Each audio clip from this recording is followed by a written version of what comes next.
ভাই সকল, জালসার জায়গাটা এমনভাবে করা হয়েছে যে বসলে আপনাদেরকে গরম লাগবে, বাতাস লাগবে না, একবারে চারিদিকে ঘোরাঘুরির মতো আর কি সুন্দর মহফিল, সুন্দর জায়গা করা হয়েছে।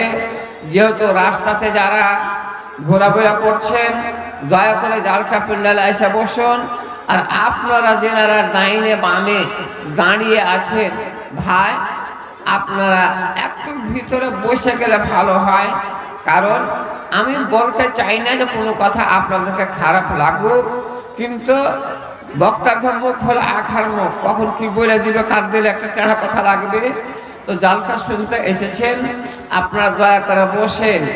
ভাই, পৃথিবীর বুকে কোন একটা জানোয়ার আছে যে খাড়ো হয়ে নিন পারে কইতে পারবেন?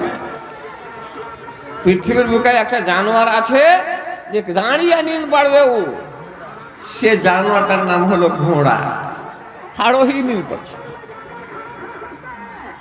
তো এটার মাইক থেকে ওই এলানের মাইকটা বেশি জোর গাড়া নাকি? তো আপনারা ভাইরা ইশারাতে কথাটা বলুন, খারাপ ভাবিয়েন না, ভিতরে এসে বসেন, ওরকম খাড়ে হয়ে থাকিয়েন না, ভালো লাগে না। আমি আপনাদের সম্মুখে আল্লাহর কালাম পাক থেকে দুটি ছোটখাটো আয়াতের টুকরা পাঠ করেছি। আর আল্লাহর নবী পবিত্র কথা যাকে হাদিস বলে তা থেকে দুটি কথা ছোট্ট করে কয়েকটা বাক্য আপনাদের সামনে পরিবেশন করেছি।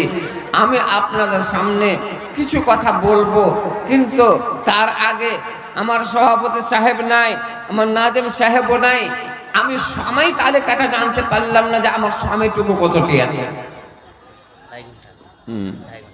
আলহামদুলিল্লাহ, এইবার মোটামুটি 11টা পর্যন্ত আমি আছি নাকি, মোটামুটি 11টা পর্যন্ত আছি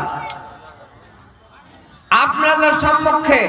এই যে মাদ্রাসা রিয়াজুল উলুম, মানে ইলিমের বাগান।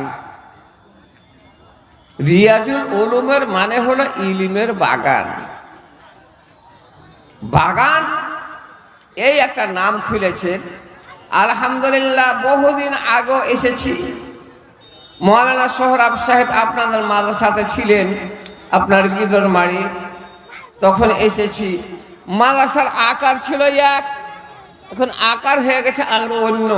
কি সুন্দর আলো হয়ে গেছে আপনাদের মাদ্রাসা।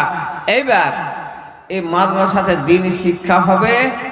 বহুদিন আগে থেকে জালসার ষড়যন্ত্রটা চলছে, আপনারা জানছেন, শুনেছেন। আপনারা দান কেন করবেন? মাদ্রাসার দান কেন করব, লাভটা কি? আপনাকে একটা ঘটনা শোনাবো। দান জিনিস, দানের মানে হলো দয়া করা।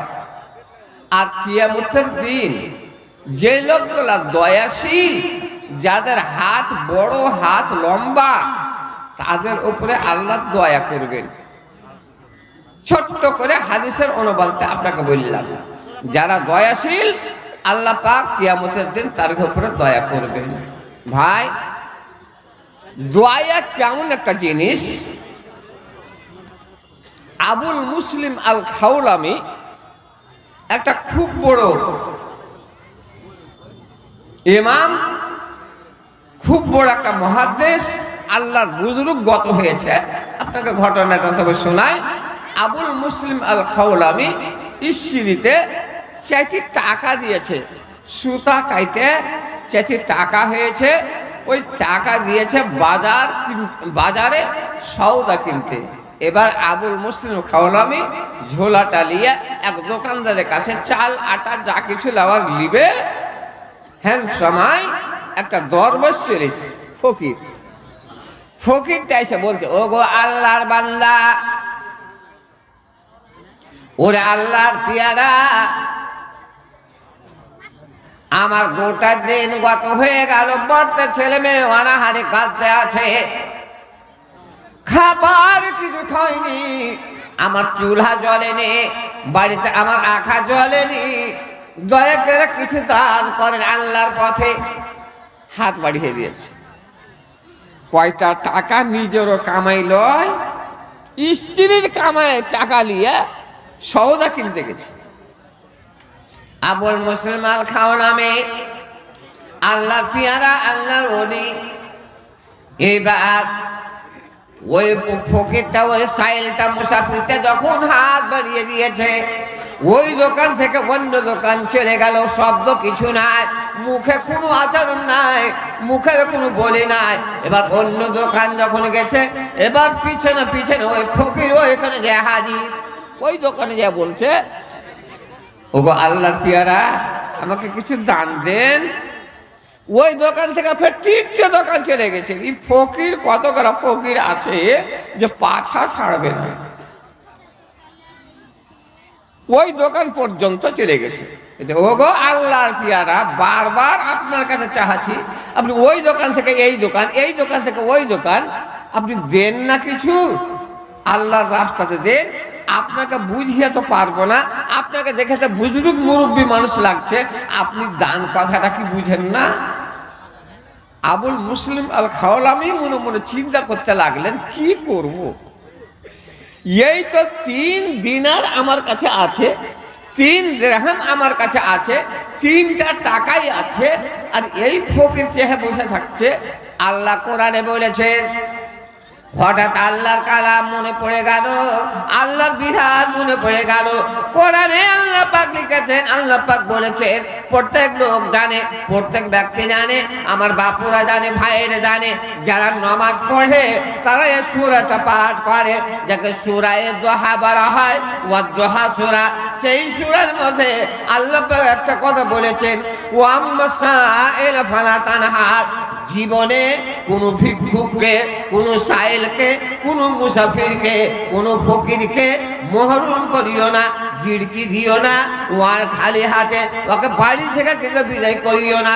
যত বড় লোক আপনার দরবারে আসুক, যদিও আপনার দরবারে, আপনার বাড়িতে, আপনার দেরিতে, আপনার গলিতে এবার কোনো ব্যক্তি যদি মার্শাল নিয়ে বা স্করপিও নিয়ে বা আরো বড় বড় ভালো গাড়ি নিয়ে যদি আপনার গলিতে এসে আপনার কাছে হাত পাতিয়ে দেয়, এখনকার যুগে তাই, সেই প্রাচীন যুগে ঘোড়ার ওপরে চড়ে যদি কেউ আসতো, আর যদি আপনার সামনে হাত পাতিয়ে দেয়, আপনার সামনে সাইল করে দেয়, সওয়াল করে দেয়, সেই সময় আপনার বলার, এটা শরীয়তে আদেশ দেয়নি, আপনার শরীয়তে এটা আদেশ নাই যে আপনি তাকে বলবেন যে এত বড় কাজ, এত দামি গাড়ি নিয়ে তুমি ভিক্ষা কেন করো, এ বলার অধিকারটা শরীয়তে আপনাকে দেয়নি।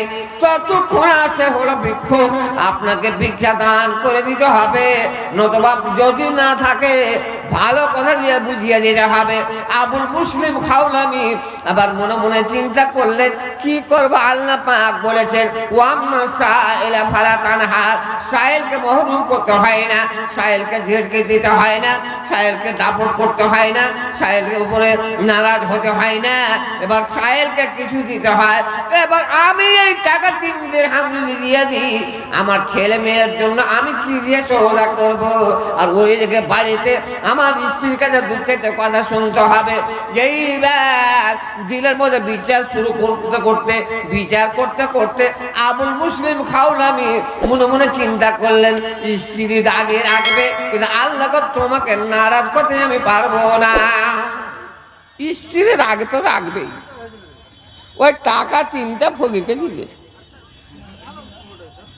ফকির বাবা, ফকিরের দোয়া কবুল হয়ে গো, ফকিরের দোয়া কবুল হয়, মুসাফিরের দোয়া কবুল হয়। হাদিসের মধ্যে আছে, সালাসু দাওয়াতিন মুস্তাজাবাতিন লা শাক্কা ফিহিন্না, দাওয়াতুল মুসাফিরে, দাওয়াতুল মাজলুবে ওয়া দাওয়াতুল ওয়ালিদাইনি লিওয়ালাদিহি। আল্লাহর নবী বললেন, 3টা লোকের দোয়া আল্লাহ পাক রদ করেন না, 3টা লোকের দোয়া আল্লাহ পাক কবুল করলেন। তার মধ্যে দাওয়াতুল মুসাফিরে, মুসাফিরের দোয়া কবুল হয়, এবার ফকিরের দোয়া কবুল হয়। তবে আল্লাহ মানা হতে হবে, মুসাফিরকে পরেজগার হতে হবে, তার দোয়া কবুল হবে। 2 নম্বরে দাওয়াতুল মাজলুবে, অন্যায় কাউরি উপরে আপনি জুলুম করছেন, অন্যায় কাউরি উপরে অত্যাচার করছেন, কোনো গরিবের উপরে, কোনো পুরুষের উপরে, কোনো ব্যক্তির উপরে অন্যায় আপনি জুলুম করছেন, যে জুলুম করে তাকে জালিম বলা হয়, আর যার উপরে জুলুম করানো যায় তাকে মজলুম বলা হয়। কাউরির উপরে আপনি যদি জুলুম